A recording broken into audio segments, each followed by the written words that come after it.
Hello, how you guys doing? What's going on? When I tell you I have more videos, I am digging, honey. I'm looking for any videos I can find that can give us the answers we are looking for when it comes to Clive Davis. Since nobody acts like they want us to know what's going on, it's up to us. So I need everybody to like this video so we can get in the algorithm so I can continue to put this out here and everybody needs to know. The more people find out what we're looking for, guess what? People start to speak out and say, hey, I got more puzzles for your board. Okay. So this video, it talks about Katt Williams is now speaking out about this or speaking out about why he would do this to Whitney Houston, unalive her. Clive Davis, that is. So let's look at this video. Let's see what they got in here. Put in the comment section. Let me know, what did you take from this video? Okay, because it's up to us to figure this out. All right. I just want to say thank you guys for the likes, shares, and the subscriptions. I really appreciate that. Let's keep them up. But it's up to us, you guys. Okay. All right. So let's hear what's going on. So you mean to tell me Clive Davis has passed away at the age of 94? I woke up shocked this morning because this man has single-handedly outlived majority of the artists he was connected to. Leola Brown, Bobby Brown's sister, has said on several occasions that she was beaten. They saw her body. She didn't just die in a tub like. Contrary to the coroner's conclusion that her death was accidental, Hubel claims that Houston's body shows classic defense wounds consistent with someone fighting for her life. Saying that everything that happens in a business that's based off of pretend that seems like a setup is.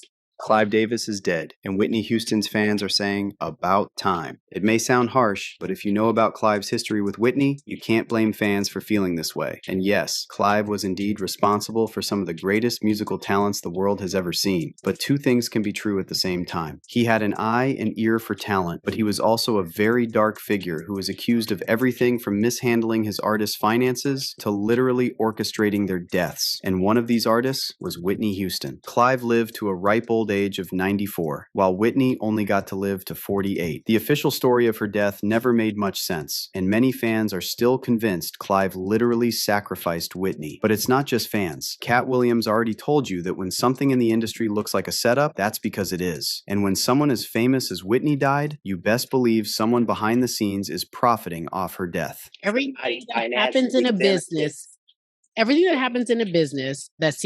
that's based off of pretend, that seems like a setup, is. In business, nothing is coincidental, or you would be hearing who's losing money.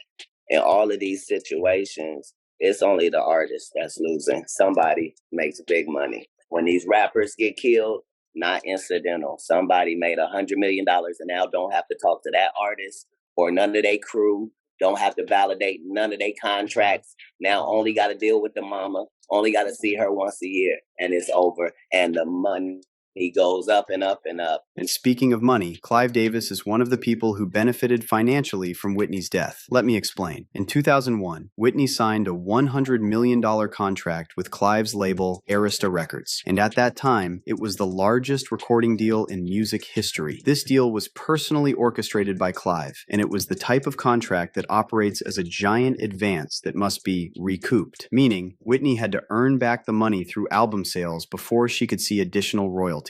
But by the time of her death in 2012, Whitney's finances were in a very poor state. She was reportedly millions of dollars in debt and relied on Clive for financial support. Clive helped her with loans, including paying off debts on her house and funding rehab. He was acting like her personal banker. And according to industry sources, Whitney's estate still owes Arista and Sony millions due to this unpaid balance. Now here's where it gets really shady. Immediately after her death, sales of Whitney's music skyrocketed and generated income for her estate, and that money was used to pay her outstanding debts, including the advances and loans she owed to Clive Davis and Sony Records. But guess what? The estate is still paying off that debt to Clive. In fact, one label executive said Whitney's estate probably wouldn't see a royalty check in our lifetime, meaning Clive or whoever inherited his empire, will continue to profit from Whitney's death for years and years to come. But this has always been a pattern with these predatory record deals. When Michael Jackson died, he was an estimated $500 million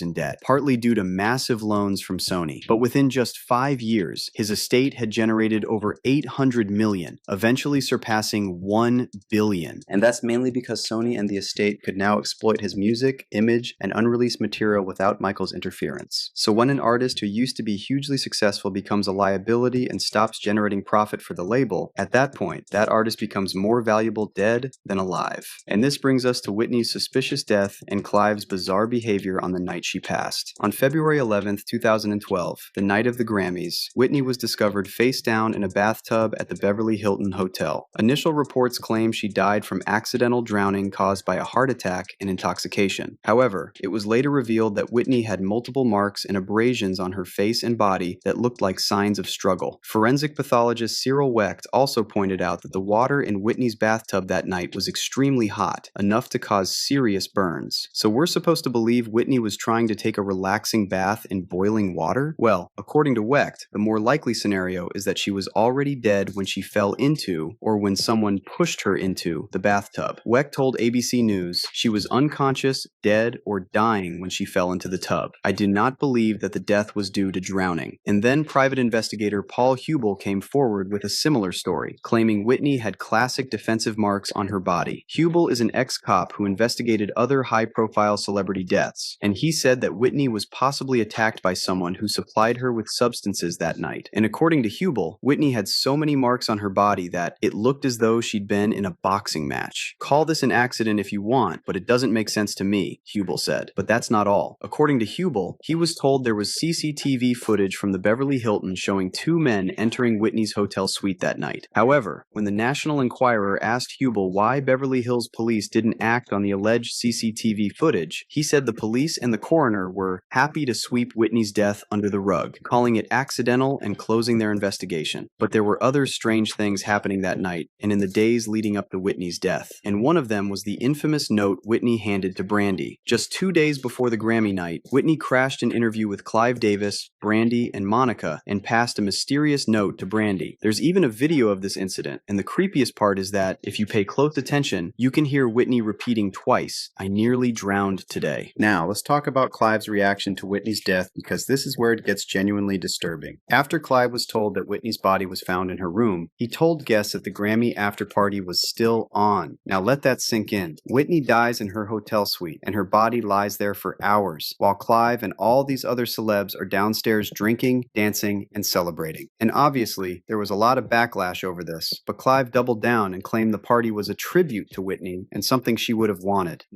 The Grammys for the next night, you don't cancel. You turn an evening into a tribute. However, Whitney's friends and family shut this down and claimed this was the last thing Whitney would have wanted. One of Whitney's closest friends in the industry, Shaka Khan, publicly slammed Clive over this and said his decision to go through with the party was insanity. You were, I think, going to go to the Clive Davis party. Yes. It was a surreal event where Whitney's body was still in the hotel, and there was this sort of party where apparently half the room were in tears, the other half were kind of partying. What did you feel about that? I thought that was complete insanity. And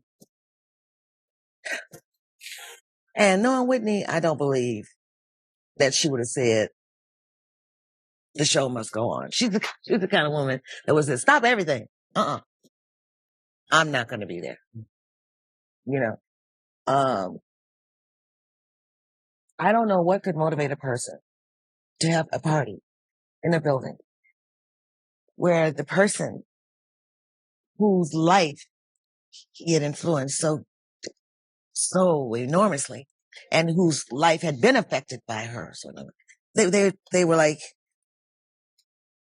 I don't understand how that. And then Shaka also said Clive's statement about the party being a tribute to Whitney was nonsense. Because if Clive really wanted to pay tribute to Whitney, the decent thing would have been to say a prayer and go home, not drink and party the whole night.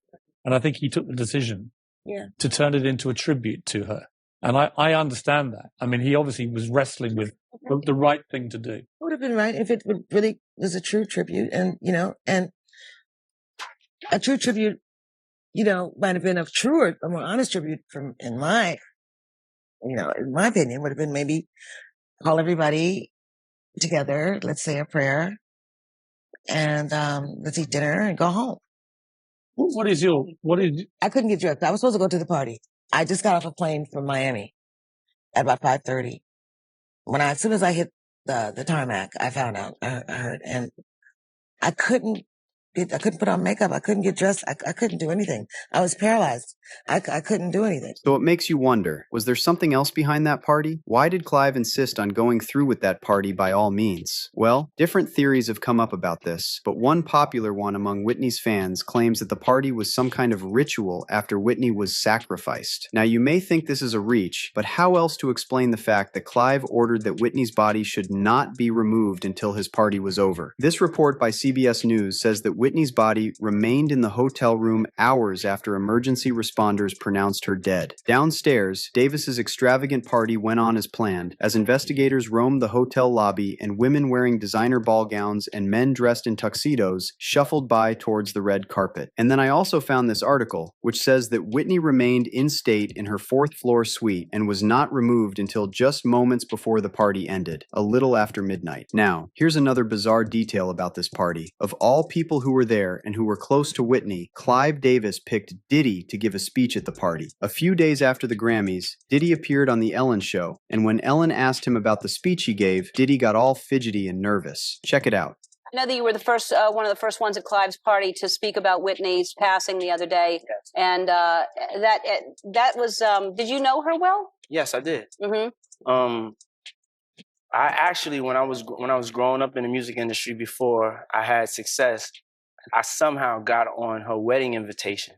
So I was at her wedding, but I didn't really know her. Now, why would Clive choose Diddy, of all people, to give a speech about Whitney while her dead body was in the room upstairs? Diddy was never friends with Whitney. In fact, Diddy previously blamed Whitney for supposedly ruining Bobby Brown. And here's where it gets even weirder. After Clive's Grammys after party was over, Diddy didn't go home like the rest of the guests. He actually threw another party at the Playboy Mansion that night, and he partied so hard that he had to be hospitalized. On February 13th, TMZ reported Diddy was hospitalized the night before for a severe migraine that developed after he returned home from the post-Grammy party he hosted at the Playboy Mansion. So Diddy was so heartbroken about Whitney that he partied all night and probably did focus. And that's the man Clive Davis chose to give a speech about Whitney while her body was upstairs? I'm really starting to see why people say this whole